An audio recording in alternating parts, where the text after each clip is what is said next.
Vamos orar, entregar o professor nas mãos do Senhor. Senhor, nosso Deus, nosso Pai Celestial, estamos aqui, Senhor meu Deus, para ouvir, para aprender a Tua Palavra. Que o Senhor venha derramar Teu Espírito Santo aqui esta noite, Senhor. Nós que estamos aqui, Senhor, nos irmãos que não puderam vir, Papai. Que o Senhor venha abençoar através do preletor desta noite, através do professor, Senhor. Que não seja ele, que seja o Teu Espírito Santo, Senhor. Que o Senhor venha usar, Senhor, ele, Senhor, como o Senhor vem usando, para trazer a palavra, não que a igreja quer ouvir, Senhor, mas que o Teu Espírito Santo quer falar aos nossos corações. Que o Senhor venha dar calma, sabedoria, Senhor meu Deus, em nome do Senhor Jesus Cristo. Amém. Glória a Deus.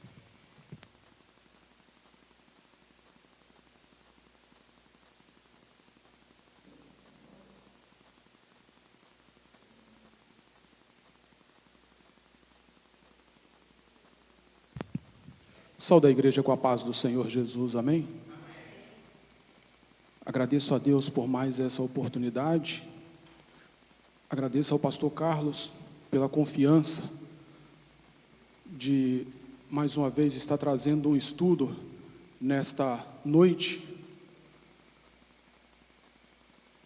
Os irmãos podem se assentar.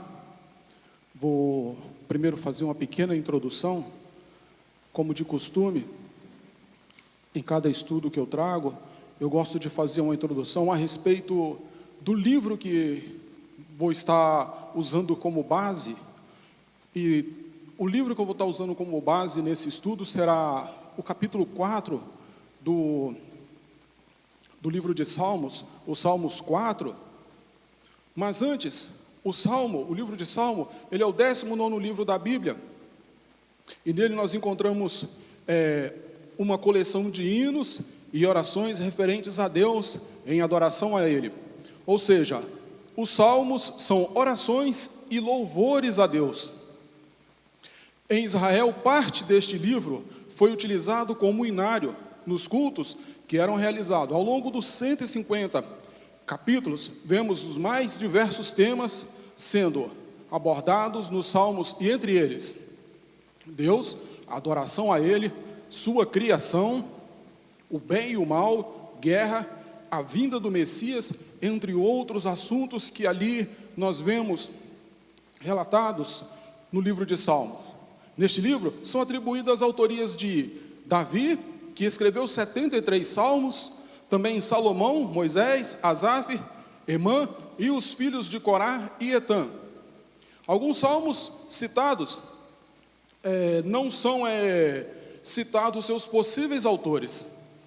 E também nós encontramos a importância de crer em Deus e da confiança que nós devemos ter nele. Como o tema do estudo de hoje, louvor em meio à adversidade, nós podemos ver que no livro de Salmos, a maioria, ou no geral, todos foram feitos, os seus escritores escreveram diante de uma adversidade.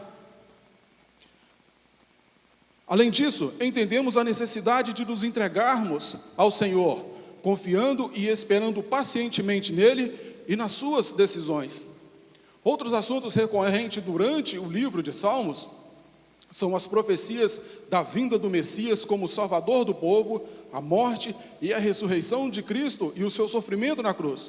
Portanto, no livro de Salmos nós podemos acompanhar diversos hinos e louvores em adoração a Deus, que nos mostra a importância de nós crermos no Senhor e a sua vinda como nosso Salvador. Mas antes de nós irmos para o Salmos de número 4, nós vamos primeiro fazer uma passagem lá no livro de Atos, no capítulo 16, e o versículo 25. Agora eu peço à igreja para se colocar de pé.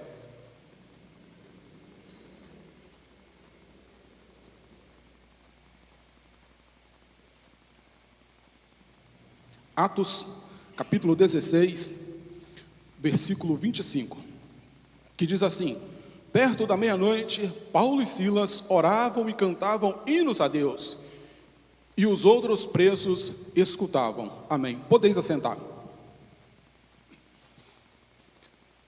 O versículo 25 do capítulo 16 de Atos, nós encontramos uma das cenas mais marcantes do poder do louvor, ou seja, louvar em meio à adversidade.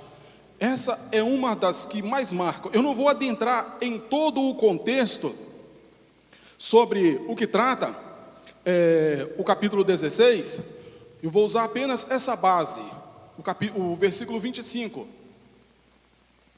Que por volta da meia-noite Paulo e Silas oravam e cantavam hinos a Deus, e os outros presos ouviam.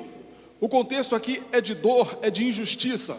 Paulo e Silas havia sido espancado e lançado no cárcere, com os pés presos no tronco. A prisão aqui simbolizava sofrimento, humilhação e limitações. Porém, ao invés de murmurar ou desistir, olhando para o nosso eu, diante de algumas dificuldades, nós já pensamos em desistir. Quando vier esta sensação, essa vontade de desistir, é aí que nós devemos nos entregar e louvar. Porém, em vez de murmurar e desistir, eles escolheram aprofundar assim, neste momento, e transformar aquele ambiente em um lugar de adoração. O detalhe precioso aqui está no verbo, cantavam hinos a Deus.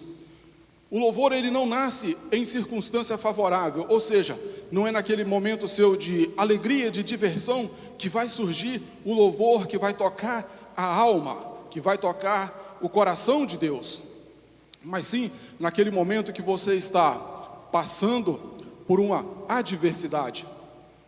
E eles louvavam, não porque estavam livres, mas porque sabiam que mesmo no cárcere, o Senhor continuava digno de ser adorado. E diante de todo esse contexto, nós vamos ver dentro desse estudo, algo que Paulo fez, que não apenas ele disse, mas ele demonstrou, quando teve a oportunidade dos seus ensinamentos. Este louvor, ele produz 3 resultados poderosos. O primeiro, o testemunho. Os outros presos ouviam e certamente foram impactados. Se você já reparou lá no seu ambiente de trabalho ou em determinado local que você está, quando você começa a louvar, sempre alguém ao seu lado começa a louvar junto. É o poder do Espírito Santo impactando através do seu louvor. Intervenção divina. Deus, ele respondeu com um terremoto e abriu as portas da prisão. Olha só, eu fico pensando assim, que louvor que seria esse? Quantas vezes você também deve ter pensado, né? Eu já ouvi várias pregações que pregadores usam hinos atuais como exemplo, mas creio eu que ali eles entoaram um salmo. E como exemplo nós vamos usar um salmo aqui hoje para poder aprofundarmos nesse assunto. Outro ponto também que nós vemos é transformação de vidas. O carcereiro e sua família foram alcançados pela salvação, ou seja, o seu louvor, ele vai alcançar pessoas. Assim nós aprendemos que o louvor verdadeiro não depende das circunstâncias, mas da confiança em Deus. O ambiente pode ser de dor, mas o coração pode estar cheio de fé. Paulo e Silas nos ensinam que quando escolhemos louvar, Deus age e o testemunho se espalha e a vitória se manifesta. Após essa introdução, nós então vamos mergulhar no Salmo 4, onde Davi também expressa a sua confiança em meio a aflições. Agora imagina comigo, Paulo e Silas no cárcere, e eles começam então a entoar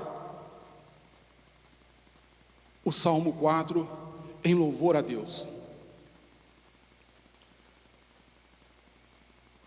Mostrando que tanto no Antigo Testamento quanto no Novo Testamento, o louvor é a chave para experimentar a presença e a paz de Deus. Ou seja, você vai sentir a paz de Deus diante das adversidades, diante do seu louvor nas adversidades. Quando olhamos para Atos capítulo 16, 25, vemos Paulo e Sila escolhendo louvar em plena prisão, confiando que Deus estava no controle, mesmo em meio à dor. E esse mesmo espírito de confiança aparece nas palavras de Davi no início do Salmo 4, quando ele diz: responde-me quando clamo. O seu louvor sendo respondido diante da sua adversidade, diante da minha adversidade. Ó Deus da minha justiça, na angústia me destes alívio, tem misericórdia de mim e ouve a minha oração. Olha que interessante aqui que nós podemos ver, quando ele vai louvar o Salmo 4, quando ele começa dizendo: responde-me, Senhor, por quê? Porque ele já viveu situações semelhantes e o Senhor respondeu ele, e então ele busca para que Deus responda novamente. Assim como Paulo e Silas, também Davi enfrentava situações de aperto e injustiça. O salmista clama a Deus reconhecendo somente o Senhor, que o Senhor é justo e poderoso para responder. Aqui, um paralelo profundo.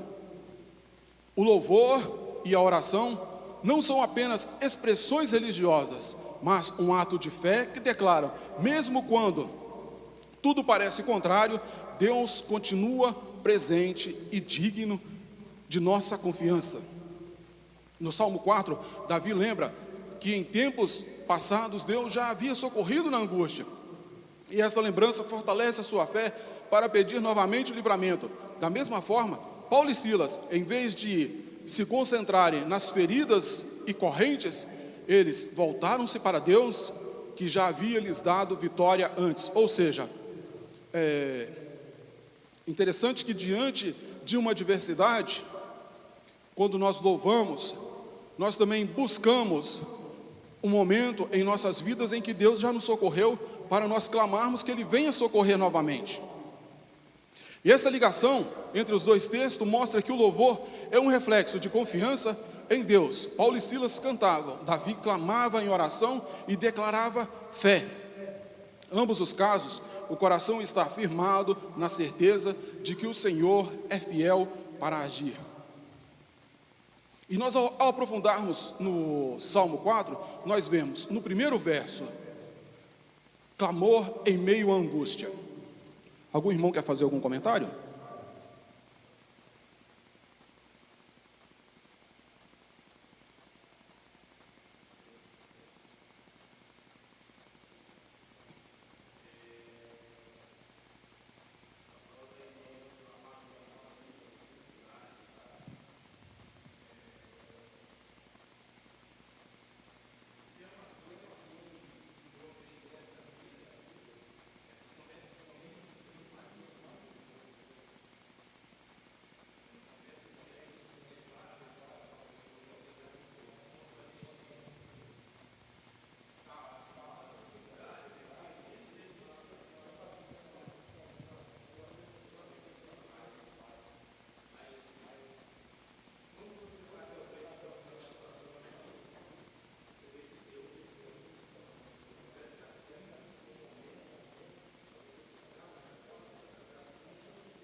Já tive pessoas que, no momento de crise, abandonou a fé, abandona a família, né? Abandona tudo, né? Não só a igreja, abandona a família, abandona o ministério. Mas é nesses momentos que Deus quer se revelar a gente. Então, as crises eu olho por dois lados. Eu olho, lógico, eu olho o momento de dor, né? O momento, muitas vezes a gente fica calado, não quer no canto da gente, buscar o Senhor. Mas é um momento também que eu vejo a mão de Deus agindo e a gente vê o agir de Deus nas nossas vidas. Já passei tanto momento de crise na igreja, no meu lar, no meu trabalho, e se eu for começar a contar aqui, nossa, muitas bênçãos. Então, eu vejo assim que as crises é o momento da gente se fechar em Deus, em oração, igual o Davi fez aqui, ir para o quarto, ir para o monte, ir para a consagração. Aí você vai ver que Deus tem muitas coisas para te revelar, igual Deus falou para Jeremias: clama a mim responder-te-ei, assoar-te-ei coisas grandes e firmes que não sabe. Então as crises às vezes vêm para que nós também possamos buscar mais a presença de Deus. Amém. Irmão Marcelo? Irmã Iracema? Presbítero Rael? Fazer alguma colocação? Clamor em meio à angústia. Responde-me quando clamo, ó Deus da minha justiça. Na angústia, me deste alívio. Você já reparou que, mesmo em meio à angústia, você sente uma paz quando você clama? Quando você sente a presença de Deus?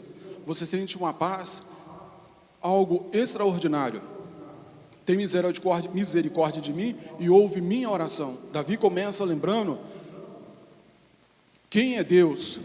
O Deus da justiça. Ele confia que já recebeu livramentos antes e por isso tem a segurança de pedir novamente.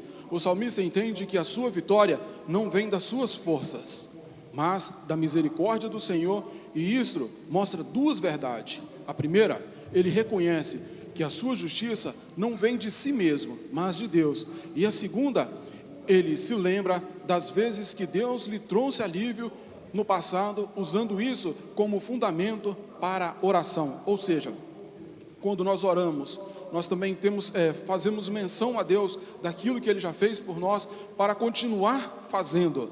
Não que Deus vá se esquecer, mas nós temos que lembrar do que Deus faz por nós. E essa atitude revela um padrão bíblico. Quando o justo está em aperto, ele se volta a Deus que já lhe socorreu antes. Então, nós podemos ver isso no Salmo 18, no versículo 6, que diz assim: na minha angústia invoquei o Senhor, clamei o meu Deus no seu templo, Ele ouviu a minha voz e o meu clamor chegou à sua presença e aos seus ouvidos. Quando nós lembramos do que Deus já fez, nós encontramos forças para confiar no que Ele ainda fará. Ou seja, está difícil, está na adversidade, continua clamando, continua confiando naquele que já te deu livramento antes, naquele que já te socorreu anteriormente. E nós vemos também essa confirmação que o Deus da justiça, que Ele dá a justiça a quem é justo. Quando nós lemos Isaías no capítulo 41, versículo 10, não temas porque sou contigo. Quantas vezes Deus já falou isso para você, isso para mim, que Ele é conosco, nós estando dentro de uma adversidade. E aquilo nos traz uma paz. Não te assombres, porque eu sou teu Deus, eu te fortaleço e te ajudo e te sustento com a destra da minha justiça. E aqui nós vemos outro ponto interessante quando nós lemos Filipenses no capítulo 4, versículos 6 e 7. Alguém pode ler para mim, fazendo um favor? Filipenses capítulo 4, versículos 6 e 7.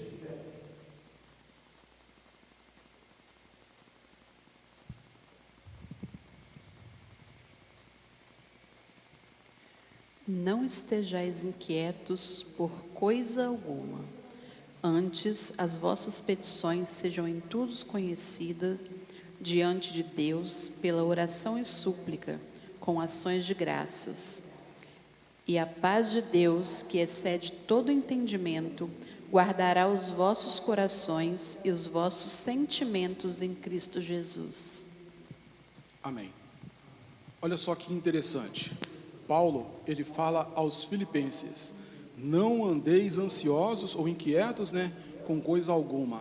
No momento de adversidade dele, ele tinha ensinado isso aos filipenses, e no momento de adversidade dele, ele aplicou aquilo que ele ensinou. Quantas vezes nós ensinamos algo e nós também aplicamos aquilo em nossas vidas? Ou seja, independente da ordem cronológica aqui, se ele ensinou primeiro ou se ele ensinou depois a sua prisão, independente da ordem cronológica, o que nós devemos é sempre dar exemplos diante das dos nossos atos, mesmo que nossas palavras, para que nossas palavras elas venham surtir efeito.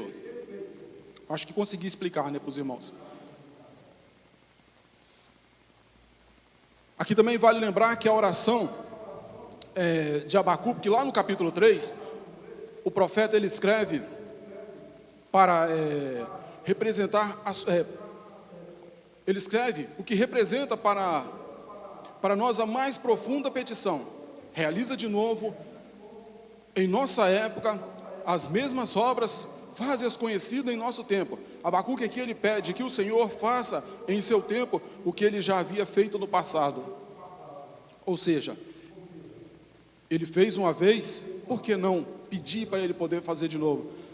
Nós estamos vivendo uma geração que ela precisa pedir para Deus fazer novamente o que ela fez no passado.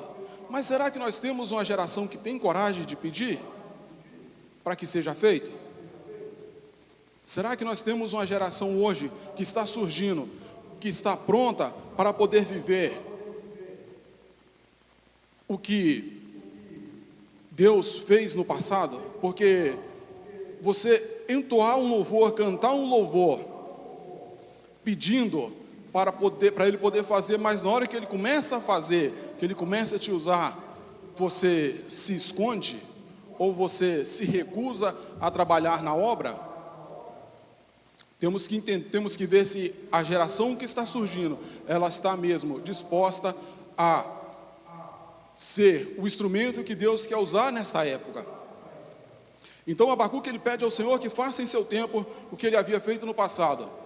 O pedido de faça de novo nessa época é um clamor de uma geração que ouvia as histórias de maravilhas de Deus que os seus pais contavam, mas que não se contentava somente em ouvir, mas também ela queria conhecer a Deus. Assim como Jó diz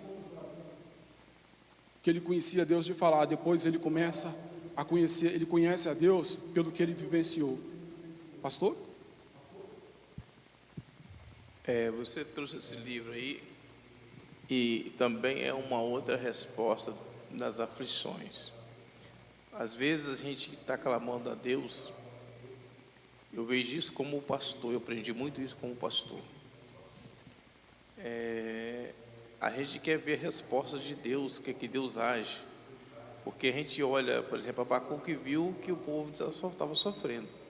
Então ele clama a Deus: até quando clamarei e tu não me ouvirás? Lá no capítulo 2, antes de falar do capítulo 3. Aí Deus mostra para ele a situação do povo. E era necessário que o povo passasse por aquela situação, estava passando aquela situação, para que houvesse um avivamento no meio do povo. Aí depois ele vai dizer: ó Senhor, aviva a tua obra, e no meio dos anos faz conhecida. Então, às vezes, acontece coisa na nossa vida, na igreja, que o povo está precisando se consertar com Deus, né? E aquele conserto só vai vir através de tribulação, para ver que Deus usou os próprios inimigos para apertar o povo. Quando o povo começou a ser apertado, o povo começou a buscar. Aí Abacuque entendeu, começou a orar diferente, não orando questionando a Deus, culpando a Deus. Aí ele já clamou que: Senhor, aviva a tua obra. Ele mudou o sentido da oração. Isso é importante para a gente entender como que a gente deve orar. Porque quem te pede não recebe, quem te pede mal. Então, às vezes, você tem que fazer uma leitura. Se o problema é nosso, por que está vindo aquele negócio sobre nós? Por que está vindo esse problema? Por que está vindo essa aflição? Muitas vezes é um conserto, né? E aí Abacuque falou assim: não, nós estamos precisando de avivamento, né? Nós estamos precisando de avivamento. Uma vez, quando eu cheguei aqui, teve um irmão que falou assim: não, pai, a igreja de Itarana é quietinha assim mesmo, tal. Eu falei: irmão, vai me desculpar, mas isso aqui, a igreja não tem nada de quietinha. Isso aqui é falta de oração, é falta de Bíblia, é falta de buscar a Deus. A igreja está fria espiritualmente mesmo.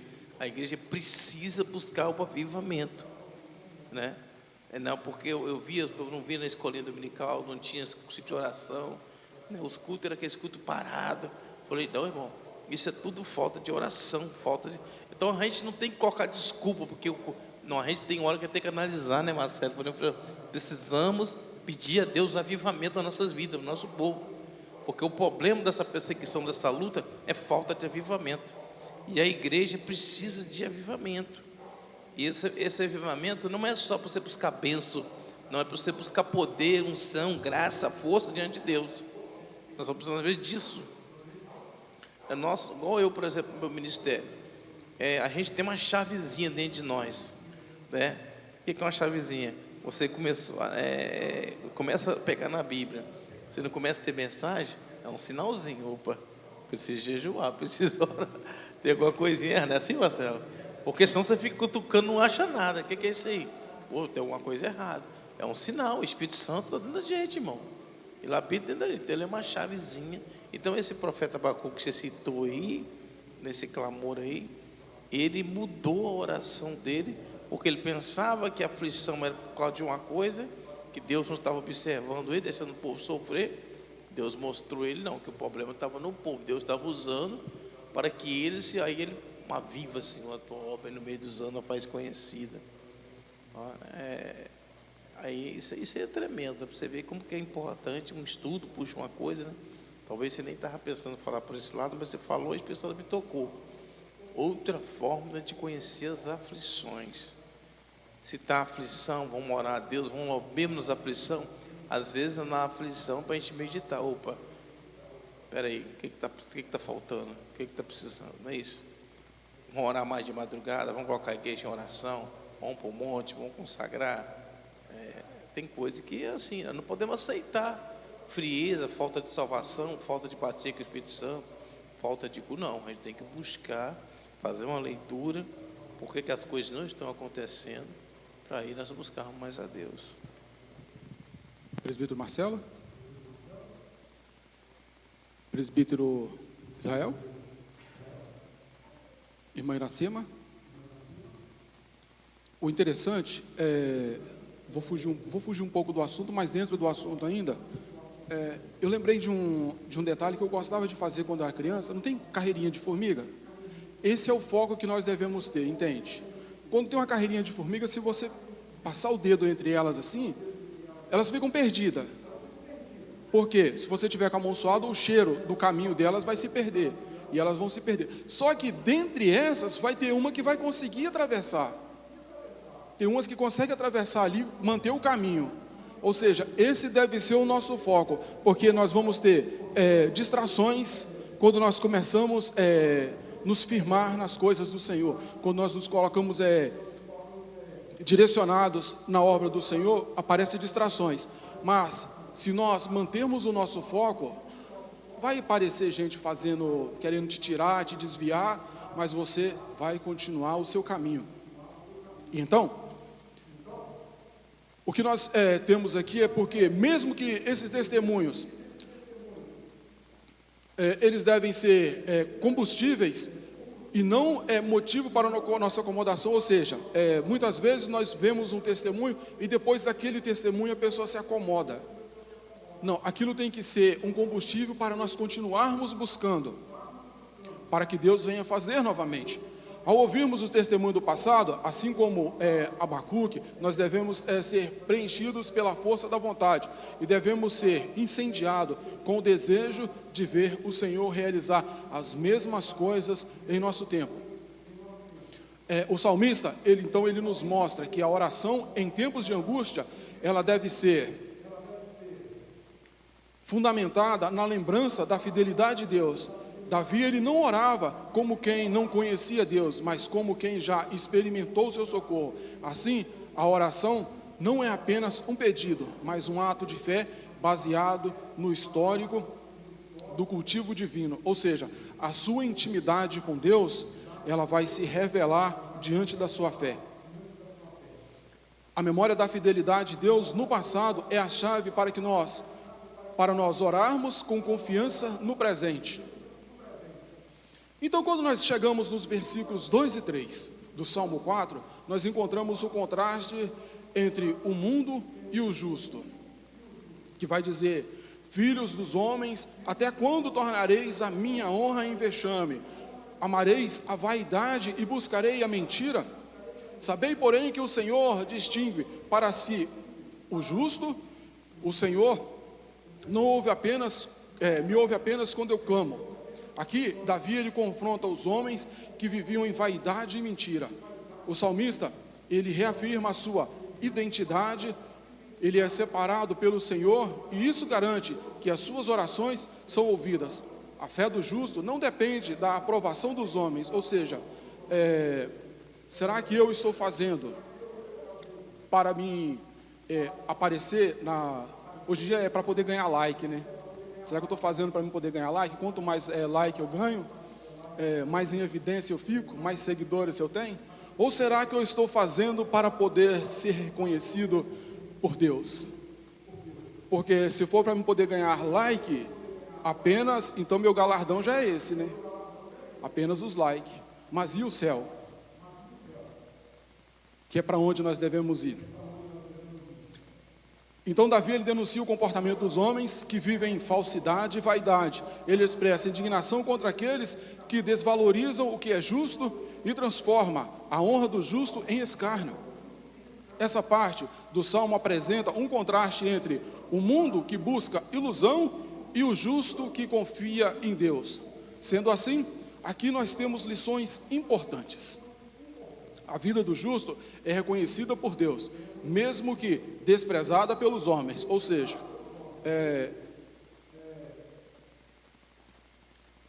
eu não posso buscar aplausos dos homens, porque vai me alimentar a minha vaidade e vai me afastar de Deus.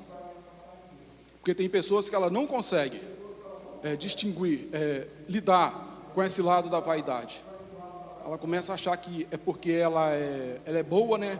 E não merecedora do que Deus está fazendo. É porque ela é boa, ela é, no caso, a soberana das coisas.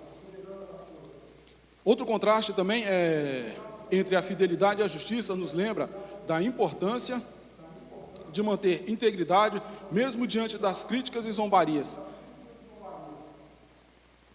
Hoje em dia, devido às redes sociais, o que mais o crente ele sofre é zombaria e crítica.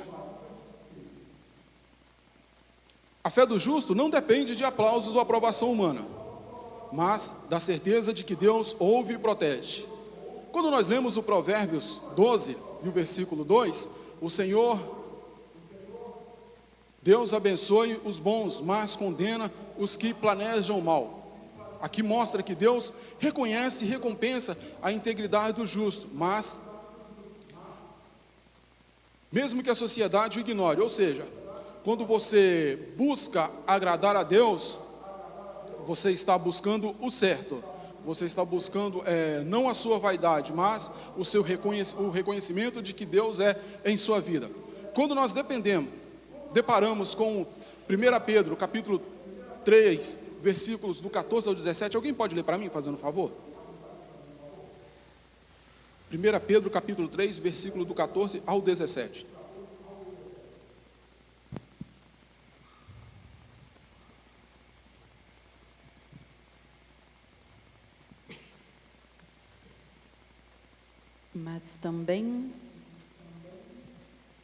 Mas também se padecerdes por amor à justiça, sois bem-aventurados, e não temais com medo deles, nem vos perturbeis. Antes, santificai ao Senhor, Deus em vossos corações, e estais sempre preparados para responder com mansidão e temor a qualquer que vos pedir a razão da esperança que há em vós, tendo uma boa consciência, para que, naquilo em que falam mal de vós, como de malfeitores, fiquem confundidos os que blasfemam do vosso bom porte em Cristo. Porque melhor é que padeçais fazendo bem, se a vontade de Deus assim o quer, do que fazendo mal. Amém. O texto lido, ele reforça que o justo, ele enfrenta oposições, mas a fé em Deus garante proteção e recompensa. Mesmo quando somos ridicularizados ou ignorados, devemos manter nossa integridade e confiança em Deus. O justo é distinto aos olhos de Deus, e o clamor sincero sempre será ouvido. A honra vem de Deus, que vale mais do que a aprovação do mundo. Se os versículos 1, 2 e 3 já nos dão motivo para louvar a Deus, então nós chegamos aos versículos 4 e 5 do Salmo 4. Devemos ter uma postura. Qual é a postura que nós devemos ter diante das lutas? Irai-vos e não pequeis, consultai no travesseiro o coração e sossegai, ofereceis sacrifícios de justiça e confiai no Senhor. Presbítero Marcelo, lá no seu trabalho, quantas vezes por dia você ira? No seu trabalho, quantas vezes por dia você ira? Ia trabalhar? Não, no seu trabalho, você ira. Ah, irado? É, de raiva. Rapaz, irado não. Agora, assim... Acende assim aquela... mas irado não. Graças a Deus não. Amém. Amém. Glória a Deus. Irai-vos e não pequeis. Fazer a mesma pergunta agora para o pastor. Pastor, no seu trabalho, quantas vezes já veio aquela ira? Lá no meu serviço, bastante vezes, rapaz. Vou te falar a verdade, a gente trabalha num órgão público, né, que é político, né? Então, assim, a gente não é uma empresa igual o Marcelo ali, né? Então, quando você trabalhar em lugar político, é complicado, né? E, às vezes, você pega um colega de trabalho que é contrário, né? A gestão. A gente vê aqui direto, então aí o cara começa a trabalhar para poder atrapalhar, e aí você está em grupo, né? Então, assim, às vezes a gente tem que estar debaixo da graça de Deus, né? Por exemplo, lá no setor que eu trabalho, o funcionário gosta muito de entregar o outro, entendeu? Porque às vezes o cara sai um pouco mais cedo, né? E às vezes não faz o serviço adequado. Lá, por exemplo, lá na prefeitura tem muito disso, né? Tem muito disso. É o chamado X9, né? Uhum. E de vez em quando isso, e para ganhar ponto, né? Então, assim, mas eu, graças a Deus, quando eu era assim mais novo, eu me atentava mais por essas coisas, né? Agora, como estou chegando mais perto de aposentar, para te falar a verdade, que eu sei que eu nem esquento muito a cabeça mais não, né? Eu já estou indo mais para aquele ponto da aposentadoria, então eu relevo muitas coisas, né? Mas graças a Deus é um ambiente que a gente ira muito mesmo. Aquilo que você falou, né? A ira vem, mas o pecado não. A gente tem que ter essa sabedoria. E pedir muito a Deus. Você tocou no assunto aí agora, eu lembrei de uma época, e eu era novo crente ainda, e eu tive um sonho. E naquele sonho, rapaz, eu estava com um escudo. E tinha um cavalo brabo. E aquele cavalo dava tanto coice. Ele dava um coice do lado e pulava, eu só no escudo, só defendendo. E eu passei uma tribulação daquilo. E fui trabalhar, não tinha muito discernimento de sonho. E quando chegou lá, justamente foi isso aí. Para um colega de trabalho, ele era gago. Era porque faleceu esse rapaz, né? Ele faleceu. Ele era gago e nós estávamos trabalhando no entulho, tirando entulho, e ele era maquinista. E ele, rapaz, ficou brabo, porque ele achou que assim, que nós estávamos rindo dele, né? E eu, mas o presbítero, era presbítero do Domínio, nós trabalhávamos, nós somos crentes, sabe, cantando, rindo, né? O dia inteiro cantando, rindo, e o cara achou que a gente estava zombando dele. Rapaz, que cara desceu da máquina e queria brigar de qualquer jeito.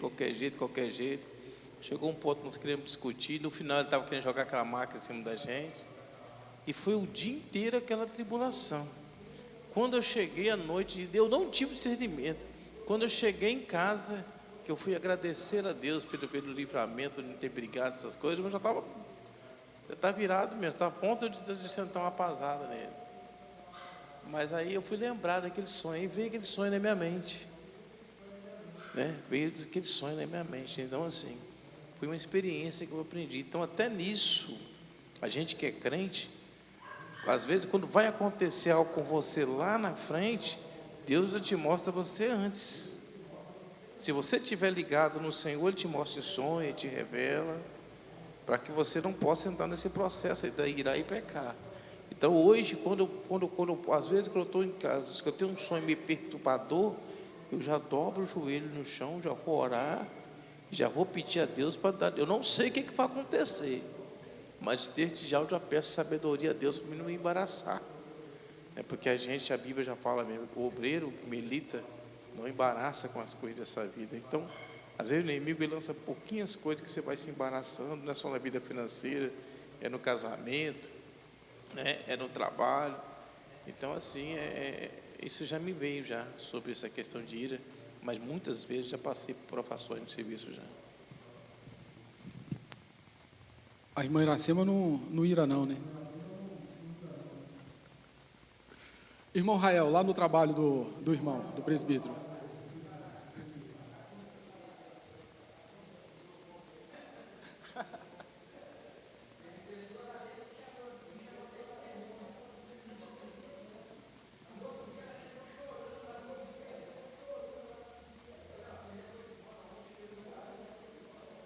Amém.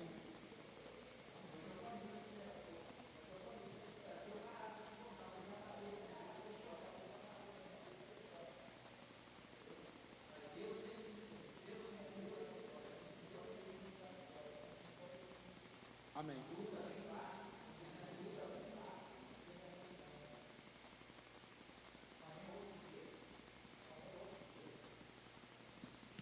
Amém. A irmã Geralda não ira não, né, irmã Geralda?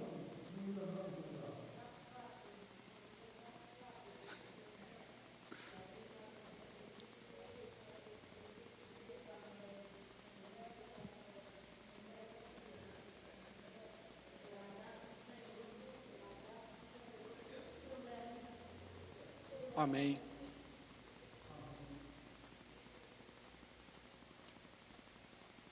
Davi nos ensina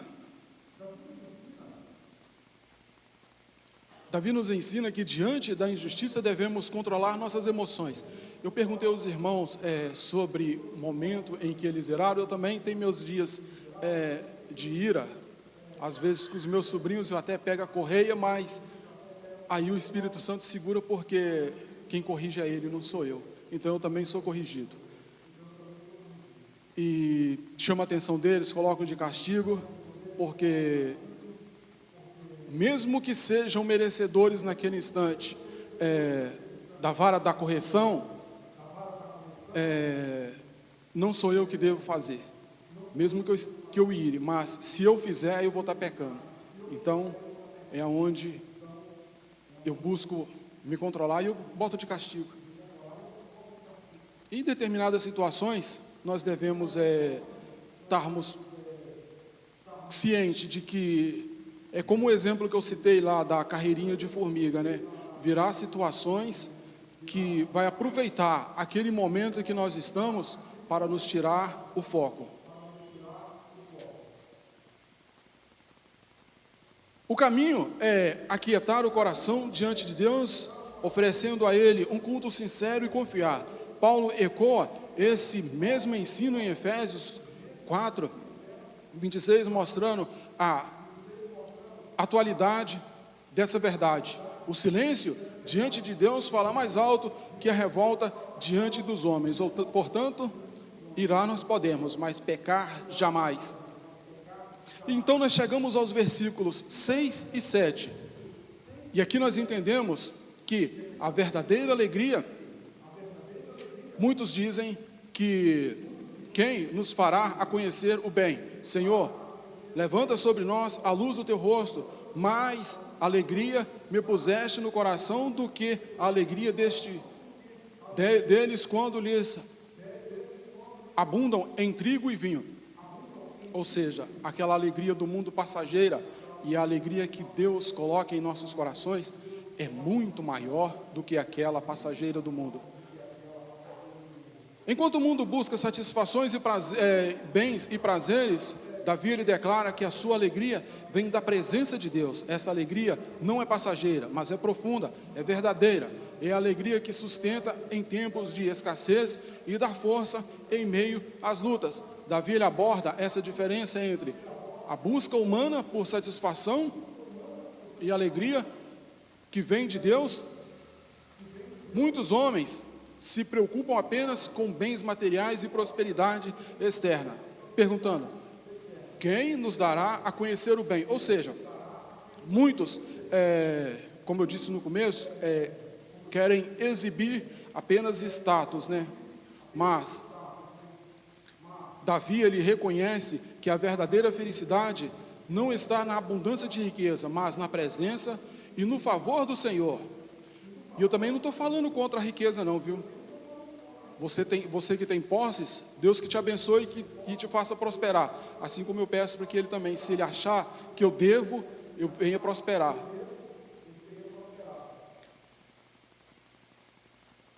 O coração que prova a presença de Deus nunca mais é satisfeito com prazeres passageiros. A verdadeira alegria vem de Deus e não das conquistas ou posse. O favor divino ilumina o coração e traz contentamento profundo, superior a qualquer prosperidade terrena. A fé em Deus transforma a perspectiva, permitindo enxergar bênçãos invisíveis aos olhos do mundo. E essa convicção levou Paulo, mesmo em meio a prisões, quando nós lemos o que ele escreve em Filipenses: aprendi a contentar-me com o que tenho. Sei passar necessidade e sei também ter abundância. Posso todas as coisas naquele que me fortalece. Aqui Paulo, ele reforça que a verdadeira alegria e força vem de Deus, independente da circunstância. Ou seja, quando Deus, ele faz por nós, nós somos gratos. E quando nós ouvimos o espera de Deus, será que nós temos murmurado? Será que nós temos virado as costas, buscando dar o nosso jeitinho? Ou nós temos esperado? Quando nós lemos o Salmo 16 e o versículo 11, tu me farás conhecer a vereda da vida, na tua presença há plenitude de alegria, à tua direita há delícias perpetuamente. A presença de Deus é a fonte de alegria completa, ecoando a mesma mensagem do Salmo 4. O salmista, ele escreve o Salmo 16 em uma época de grande confiança em Deus. E essa confiança, ela é representada porque você sabe, ele estava em tribulação, buscando sua proteção e orientação em meio a circunstâncias de perigo e aflição, possivelmente enfrentando perseguições, entre outras adversidades. Como um rei ou um justo em um contexto cultural da época, a escrita reflete uma expressão de conversão após um período de afastamento de Deus e expressa a convicção de que Deus é a única porção e herança do salmista, a fonte de segurança da vida, e que o Senhor não abandonaria na morte. A alegria e o contentamento do coração estão ligados ao que valorizamos, o material ou espiritual. Ou seja, o que você tem valorizado? O material ou o espiritual? O que nós temos valorizado?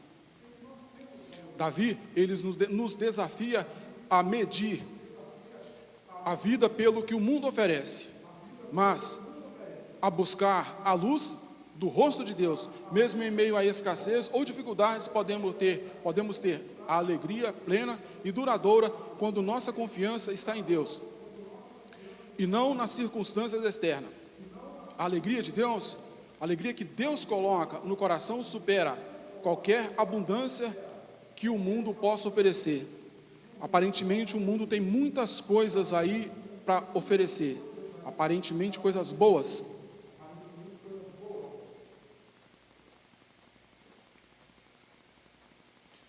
O problema dessas coisas boas são o gosto amargo que ela deixa no final. O gosto amargo é sempre perturbador.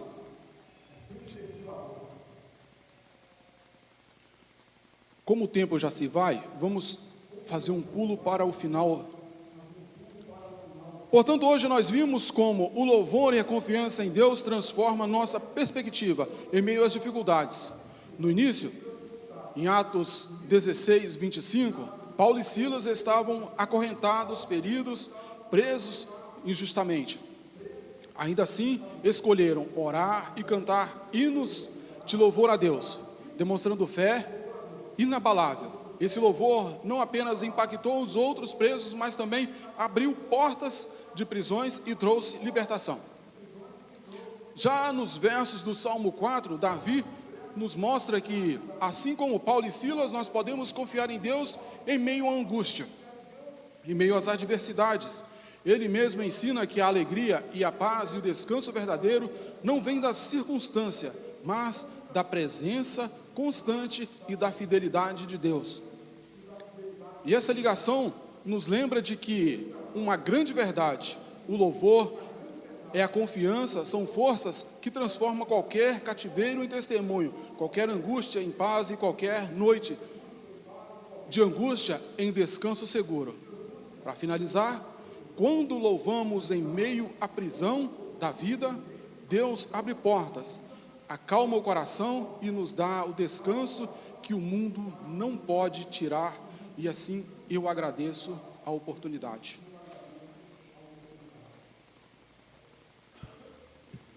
Deus abençoe, irmão Giovanni, operador sempre assíduo à palavra, né? Deus abençoe. Vou fazer uma escala aqui, jogo. Próxima quarta-feira o culto, vai ser culto. O Marcelo traz a palavra para nós. E o próximo quinzena o estudo, presbítero Israel, viu? Daqui 15 dias, aí você traz o estudo para nós, já fica escalado, tá bom, irmãos? Vamos dar a bênção apostólica, irmãos, e agradecer a Deus. E agradecer também pela vida das pessoas que nos ouvem nesse estudo maravilhoso, onde estiver te ouvindo, que Deus possa te abençoar. O esposo da irmã Madalena também, né, que se encontra enfermo, que Deus possa também estar restaurando a sua saúde, segundo a vontade de Deus, irmão. Querido Deus, nós oramos e agradecemos por esse momento espiritual, os momentos que os irmãos que estão enfermos, que eles venham ser restaurados, aqueles que nos ouvem, a palavra que foi ensinada possa impactar corações. Em nome de Jesus, leve em paz para os nossos lares, nos abençoando em nome de Jesus. E o amor de Deus, a graça de Jesus Cristo, a comunhão do Espírito Santo, esteja com todos aqueles que amam e aguardam a vinda do Senhor. E todo o povo de Deus nos digam amém. Pai do Senhor, meus irmãos.